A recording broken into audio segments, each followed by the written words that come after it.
would be rich? Trade wisely. And here's a very simple principle. Trade temporary for permanent. Trade your ice cream cone that's melting for the peso for the dollar for the land, and the land for the Bitcoin.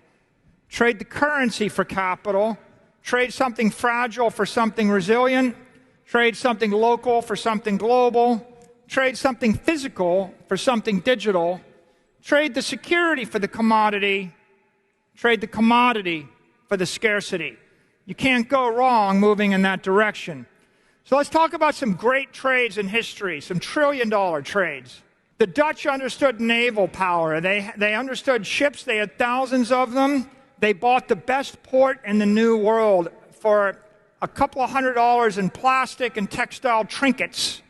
And that's worth $2.5 trillion today. Okay? It was an investment that's returned 6% for 398 years straight. It's a 10.5 billion X return. And if you think about it, you're like, why would I actually give up the best port in America for a bunch of textiles and plastic and glass? But the people that sold the thing to them didn't understand naval power. If you don't appreciate the reason you're going to want the property, you won't value the property. And now let's come back to my chart here. Global wealth, we can look at it like this, and we see the little Bitcoin, square in the left corner. But what's happening?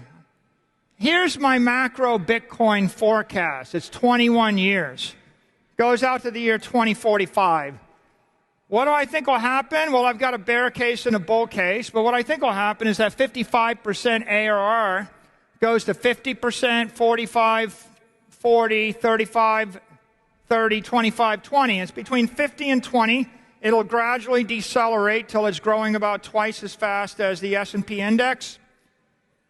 And at that rate, Bitcoin's $13 million a coin in the year 2045.